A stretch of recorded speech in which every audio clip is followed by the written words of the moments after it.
Hello, so today we are going to be working on the 4Runner. This shock up here is completely gone and we need to replace it. So I'm actually going to take it around the track and let you see how bad it hops. And I'm just going to take it around this corner because this is usually the worst part. Last time I took it around here, it was so bad I actually almost rolled it. So we're not going to go that fast, and I'm just going to come around here and try to show you what it does.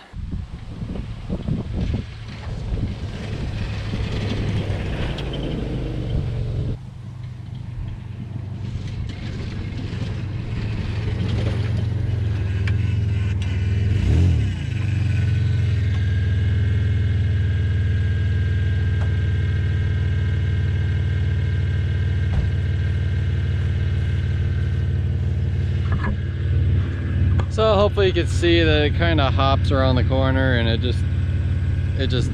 yeah, it's terrible. So let's go fix it. So I'm not sure if you can tell, but the whole 4Runner is leaning over to this side for some reason. You can see this side has a huge wheel gap, and then if you come over here, there's not near as much on this side. I'm not entirely sure why that is. Should probably check ball joints and stuff and the springs and make sure something hasn't broken, but I guess we'll jack it up and see what we can do. We also have to go get the rolled 4Runner because that's the one we're going to steal the shocks off of. We're just going to switch the whole shock tower, the spring and strut and everything all one thing, just bolt them from the other one, because the other one actually has some off-road shocks from the factory. I don't remember what they were, but we'll see when we get them off. All right, so here's the rolled one. I don't know if I've actually showed this one before. I might have in my little tour. So yeah, this one has Bilstein shocks on it from the factory. I think they're factory anyway, I don't really know.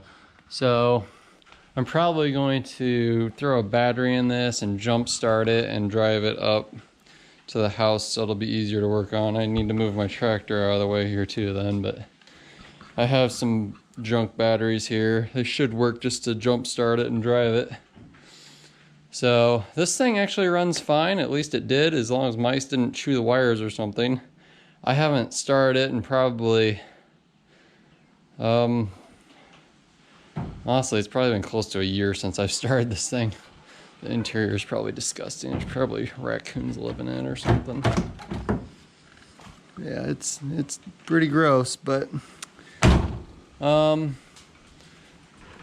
so we're going to get this going and drive it up to the house, and I'll see you when I get it going.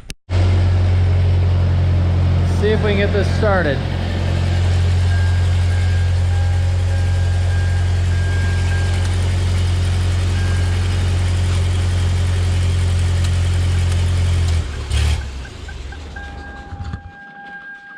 We don't have a very good battery connection. I don't know why. Oh, I didn't turn the fuel on. That's why this died.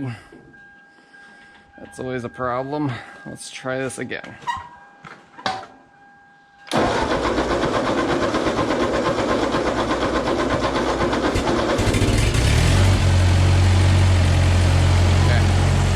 That's going now.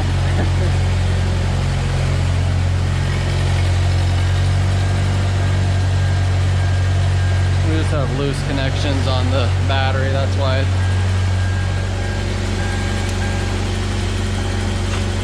Yeah. We might need to get the connections a little better.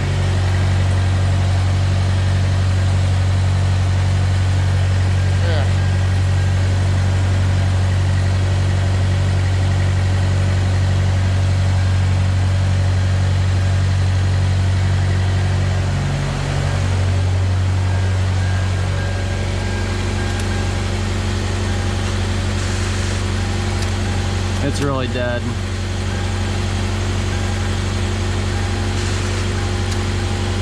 Yeah, we might need to let it charge for a little bit. That battery has been sitting out here stone dead for a while, so it's not a good battery. I thought it'd be good enough to get it running, but apparently not, so I might have to just go get another one, but I really don't want to. I'm gonna let it charge for a little bit and then we'll try again.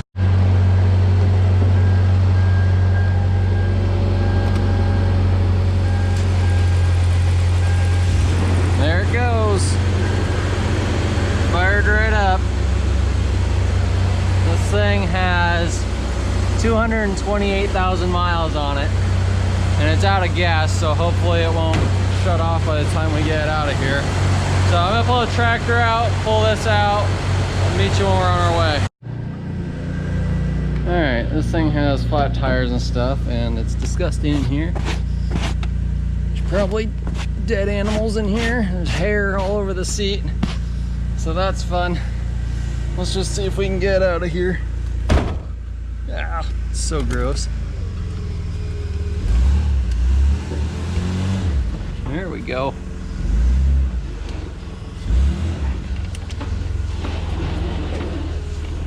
Ugh, there's so much grossness in here.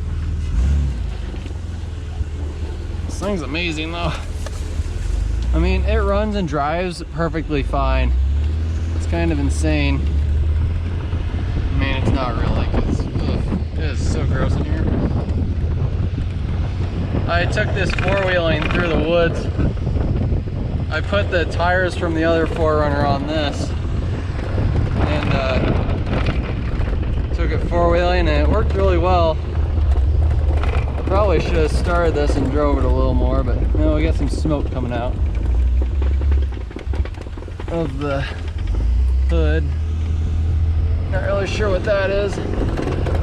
Could just be antifreeze. There's a really good chance it's just antifreeze. I'm not sure how many tires are flat either, so. Alright. Done. Over here. Ugh. That one's definitely flat. It's only 2. That's not too terrible. So, I mean, honestly, this one runs and drives way better than this one does. It actually shifts and everything perfectly fine, and I'd probably use this one for the track, except this one has stability control and all that stuff. So what you have to do in order to like slip and slide around the course or the track is take all of these out and then pull the fuses for all the ABS and everything too. And it tends to work pretty good.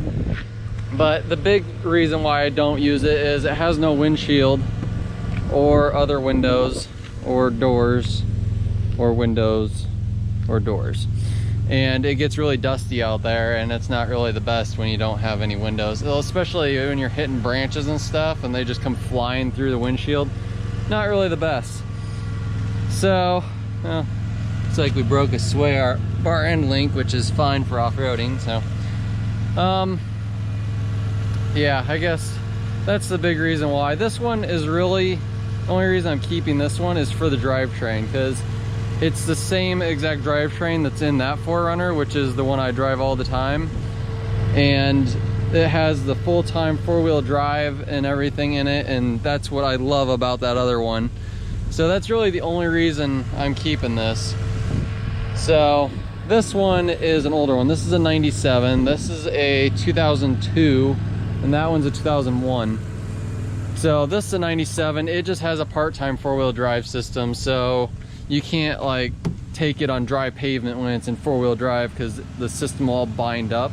Whereas this one, it doesn't do that. It has an open front and rear diff, and they're driven separately.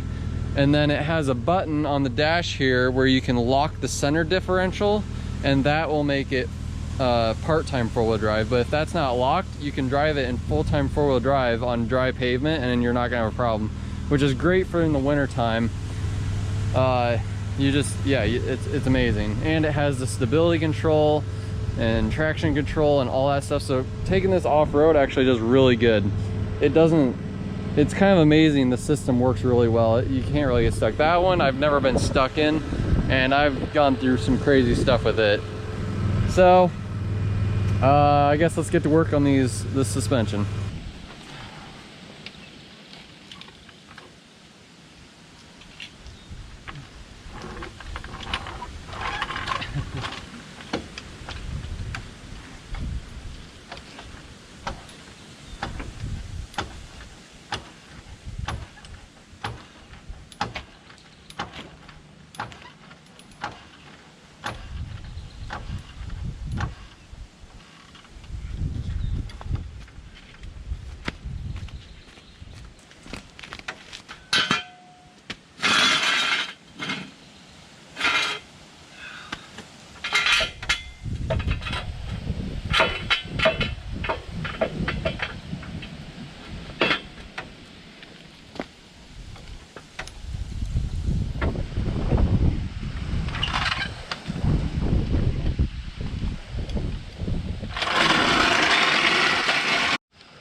You notice this one drooped a lot more than the other one. I have a feeling there's something wrong with that one.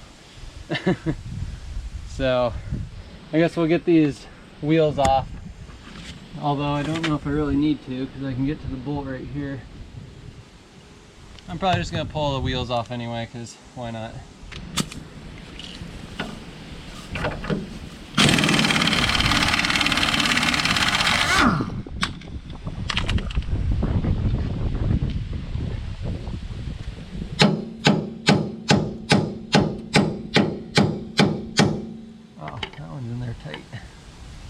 The other one just came right out.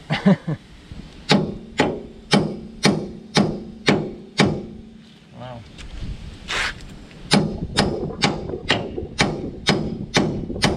That's gonna be really hard to tighten up on there. That's a bummer.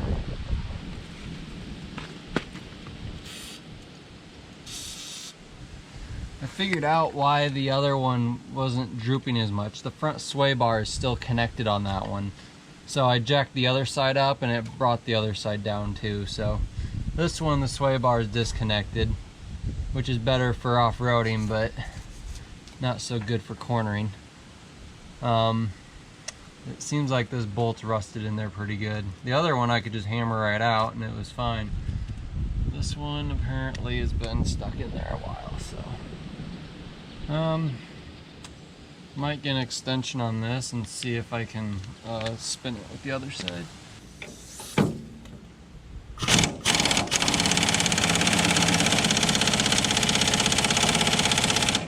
Wow.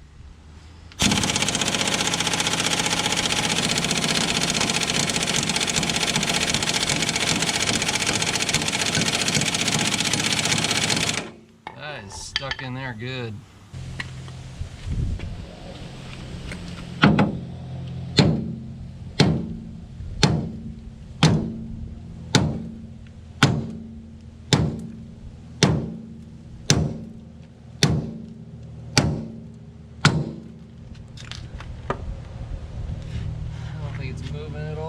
I got this one back on.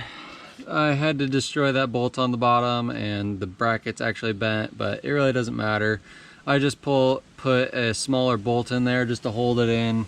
The top nuts are just barely on there, but it really just needs to be able to move from place to place. I'm not actually going to take this off-roading, so this one's done and I can put it back in the building down there.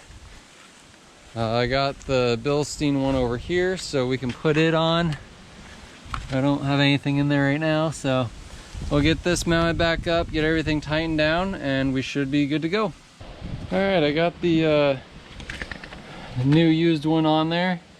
This one was much easier going back on because the lower bracket's not all bent up. So get the wheel back on and we can go test it out on the track. Hopefully it fixes our problem of it diving to the corner so bad. Alright, so I found some time. Let's see the after of this and see if anything actually changed at all.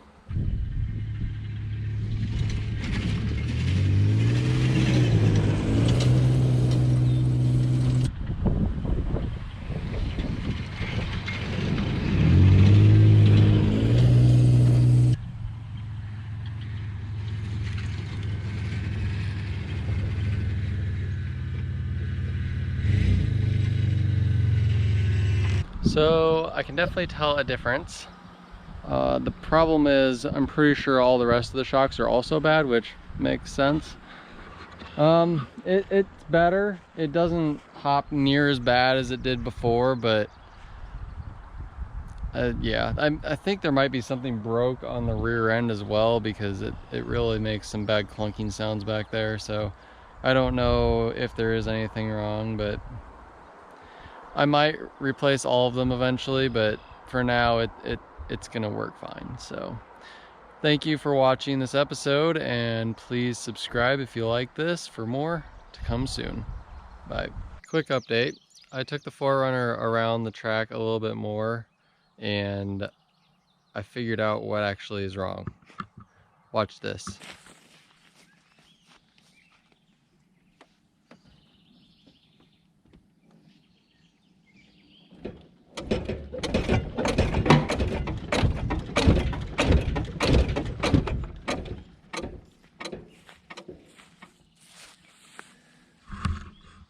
Both of the rear shocks blew out, literally blew out.